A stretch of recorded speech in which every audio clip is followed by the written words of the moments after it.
Okay, you guys, so we are in the second video. Now, the reason why I feel like, so this second part, I'm gonna solely focus on those that have mild to light diagnosis when it comes to mental illness.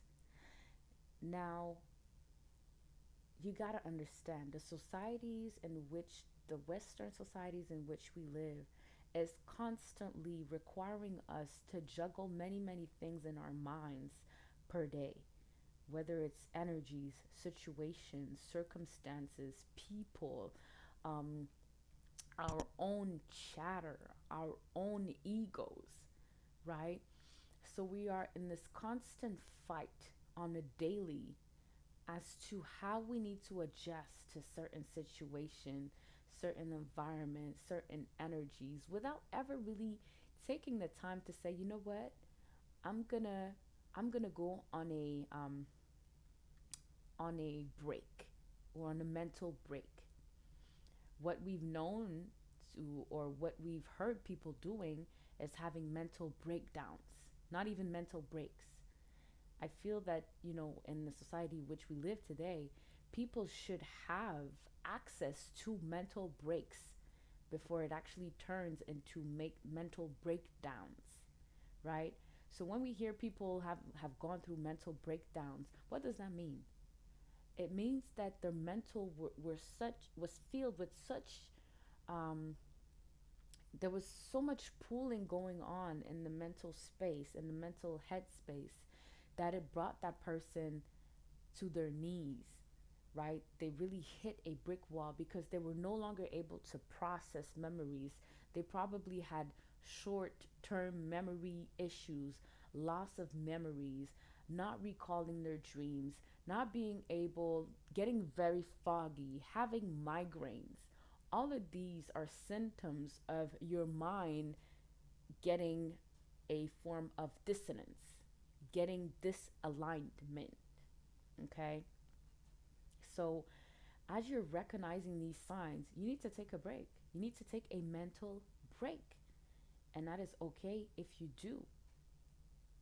And unfortunately, most of the times, people do not take breaks because, again, they're wanting to attain certain goals. And what ends up happening most of the times is they end up, going through a mental breakdown where now, doctors are there to let you know that there are certain forms of medication that you can take in order to come out of there, come out of that mental breakdown without ever really getting down to the bottom of what created it. What is the root issue or the root cause of that mental breakdown? Because if those doctors were to really get down to the root cause of it, they would lose their job, right? And hospitals would stop working, and these societies would stop working the way they do, because the root cause would have been to come to the realization that those societies are sickening people. They're not helping them heal, they're not helping them thrive. They're just helping them being in a hamster wheel, turning and turning and turning and turning until they cannot turn anymore, or until they get dizzy and until they fall and they collapse. Okay, this is the society in which we live. So when we get, these form of mental illnesses that are being given to people left and right, especially in the times that we're in today, is because people have these defense mechanism of adapting. Okay. Now, I want to make a quick correlation. When you are let's say, for instance, you are invited to a very socialite party, you have to attend, you have to have a certain dress, a certain attire, and you go. What do you think you're going to do in terms of, showing your character or showing up? You're going to transform, you're going to adapt. Your personality is not going to be the one, is not going to be the same as the one as it is when you're at home, probably in your jogging pants, or when you're around your friends. It's going to be a different type of, it's going to require you to show a different aspect of yourself, right? So you're going to probably be more poised. You're going to be more polite. You're going to show um, a different form of vocabulary, a more formal vocabulary that you're going to have to exercise on. You're going to have to use certain terms to fit in. You're going to have to hold your wine glass a certain way. You're going to have to show a certain form of knowledge as to blend in that socialite event. Now, for those that don't know, it is called shape shifting. For those that don't know, it is called adaptation.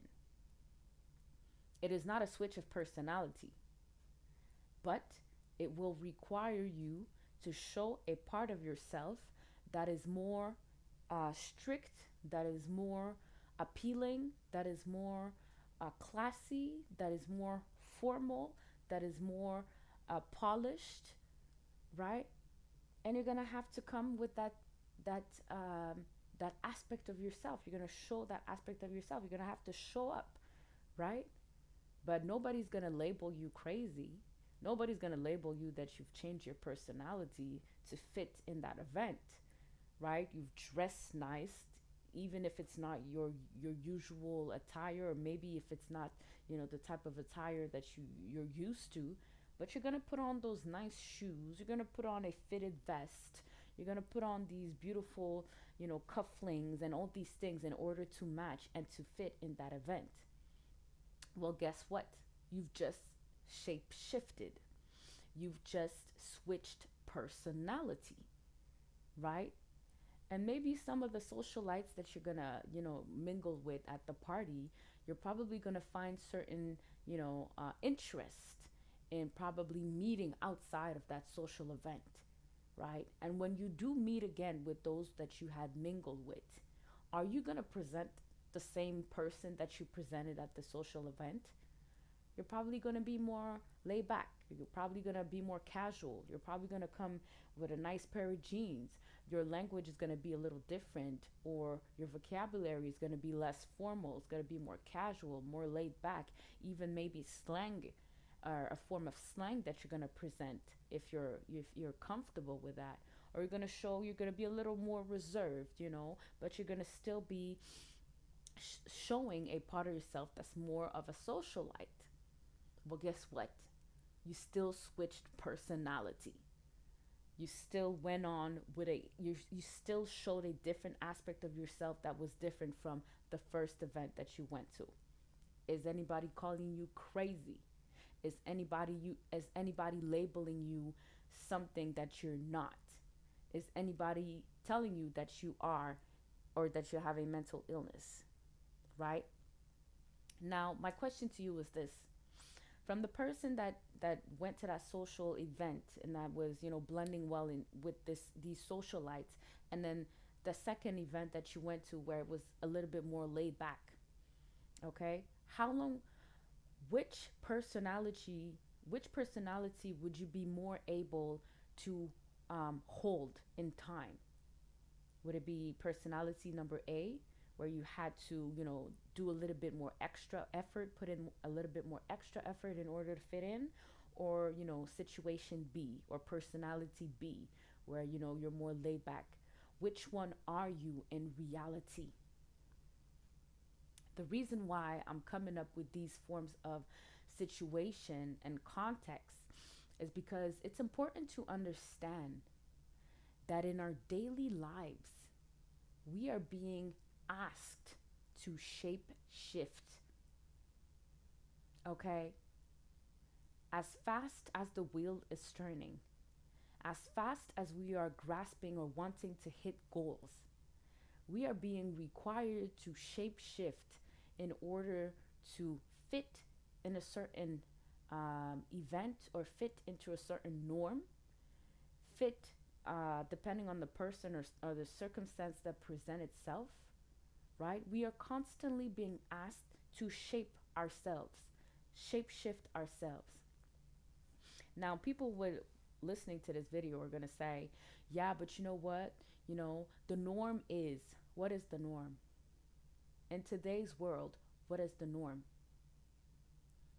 Now, In situation A, you had a personality that was really uptight. In situation B, or personality B, you had a personality that was way more laid back. Now I'm going to introduce you a personality number C, where you're still invited to an event, but at that event, those same people with who you started mingling with are inviting you to an orgy, are inviting you to a an event where there's going to be debauchery, or there's going to be people having sex all over the place. What are you going to do? Are you still going to present personality A, personality B, or you're going to embody personality C to fit in, right? Are you going to let loose? Are you probably going to pop a pill or two? Are you going to smoke a joint? Are you going to drink your way so that you can be more laid back and be more enthusiastic about doing certain things that you probably never thought of doing? So, this is what I'm saying. We are living in a society that is constantly pushing us to embody different personality in order to fit in.